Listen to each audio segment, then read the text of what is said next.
Have you ever had the feeling that someone was watching you, even when you were completely alone? Not the kind of feeling you ignore after a few seconds, but the kind that stays, the kind that makes the room feel smaller, heavier. Julia had never believed in ghosts.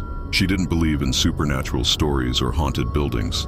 But 3 weeks after moving into her new apartment, she began to question everything she thought she knew because of the woman who lived next door.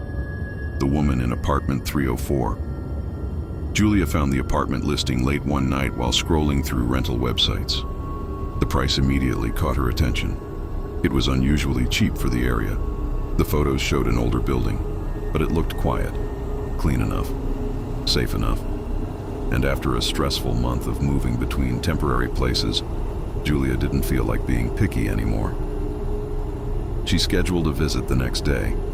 The building stood on a narrow street lined with tall trees that blocked most of the sunlight. It looked older than the photos suggested. 4 floors, faded brick walls, and narrow windows that reflected the gray sky above. Inside, the lobby smelled faintly of old carpet and furniture polish. A tired-looking doorman sat behind a small desk near the entrance. He barely looked up when Julia walked in. "You here for the apartment?" he asked. Julia nodded. "3rd floor," he said, sliding a key across the desk. 302. Julia thanked him and walked toward the elevator. The elevator itself looked like it hadn't been updated since the 1980s. The metal doors groaned as they opened. Inside, the small space hummed quietly while it climbed upward. 2nd floor, 3rd floor. The doors opened slowly, and Julia stepped into the hallway. That was the first moment something felt strange. The hallway was long and narrow, with dim yellow lights mounted along the ceiling. 3 doors stood on that floor. 301, 302, and 304. Julia frowned slightly. There was no apartment. 303. She stared at the numbers for a moment before shrugging and walking toward her door. Apartment 302, her new home. The first day passed quietly. Julia spent most of the afternoon unpacking boxes and arranging furniture. The apartment itself was small but comfortable. A living room, a small kitchen, a bedroom facing the street. By evening, the place finally started to feel like home. Outside, the sky darkened quickly. The trees outside the building blocked most of the street lights, leaving the neighborhood unusually dim. Around 10 that night, Julia stepped into the hallway to take out the trash. That's when she saw her. A woman standing in front of apartment 304. She looked thin, very pale. Her dark hair hung loosely around her shoulders, slightly damp as if she had just stepped out of the rain. The woman was staring directly at Julia, not smiling, not blinking, just watching. "You're new here," the woman said softly. Her voice was calm, almost too calm. Julia forced a polite smile. "Yes, I moved in today." The woman nodded slowly. "I noticed." Julia waited for her to introduce herself. After a few seconds, she finally did. "My name is Marta." Julia nodded. "I'm Julia." For a moment, neither of them spoke. The hallway felt unusually quiet. Then Marta asked a strange question. "Do you live alone?" Julia hesitated. "Yes." Marta tilted her head slightly, studying Julia's face. "You should be careful," she said. Julia frowned. "Careful about what?" Marta glanced down the hallway, then leaned slightly closer. "Some people in this building," she paused, "shouldn't be here." Before Julia could ask what she meant, Marta stepped inside apartment 304 and quietly closed the door. That night, Julia had trouble sleeping, not because of Marta, but because of the sound. Around 3 in the morning, something started knocking on the wall. 3 knocks. Pause. 3 knocks again. Julia turned over in bed. Maybe it was plumbing. Old buildings made strange noises all the time, but the knocking continued. 3 knocks. Pause. 3 knocks. Always the same pattern. The wall separating her bedroom from apartment 304.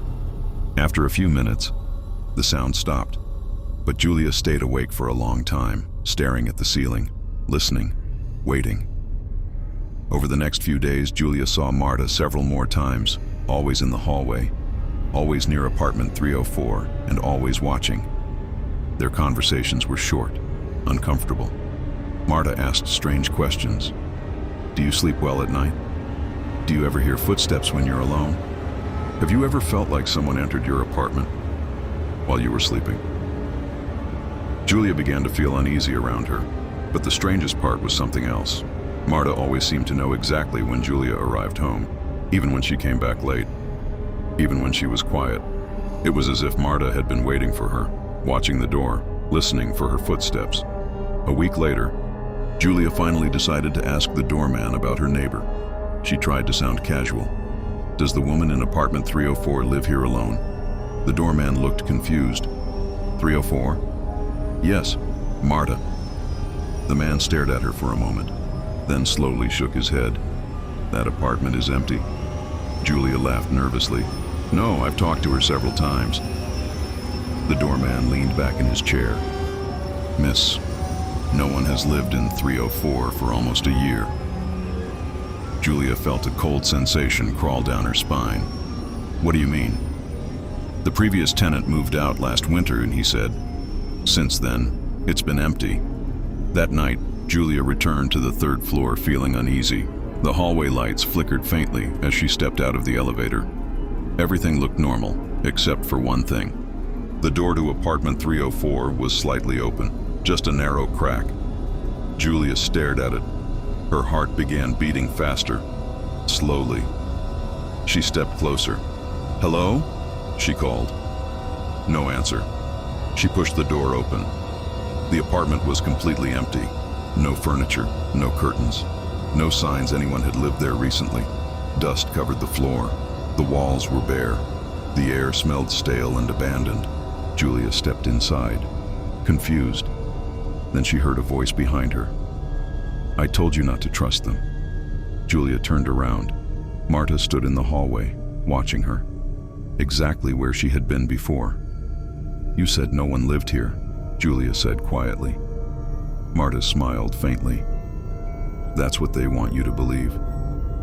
Who? They make everyone think the same thing. Think what? That you're imagining things. Julia felt a chill run down her spine. What are you talking about? But Marta didn't answer. She simply smiled again, then walked away down the hallway. That night, the knocking returned, but this time, it wasn't coming from the wall. It was coming from inside Julia's apartment.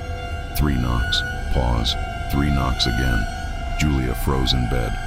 Her heart pounded in her chest. The sound came from her bedroom door.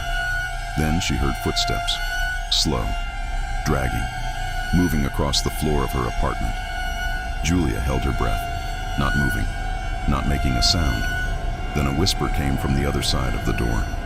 You opened 304. Julia didn't sleep again that night. The next morning, she packed her bags. She didn't care if she lost the deposit. She just wanted to leave.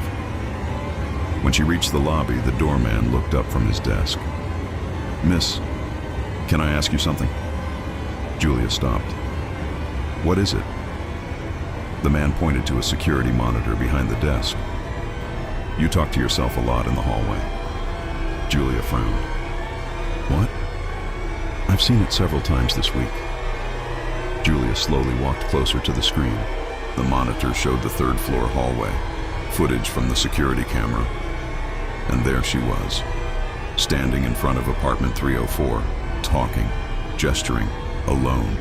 There was no Marta, no one standing in front of her. Julia felt the room spin slightly. Her stomach dropped. Then something else caught her attention. In the reflection of the monitor, right behind her, a pale woman, standing silently, watching, smiling slowly. The woman from apartment 304. If you move into a quiet building and someone warns you about the neighbors, listen carefully, because sometimes the person warning you is the one who isn't supposed to be there. If you have a strange experience or a story you can't explain, leave it in the comments below. And if you enjoyed this story, make sure to like the video and subscribe to the channel. There are many more stories waiting to be told. Until the next video, stay safe.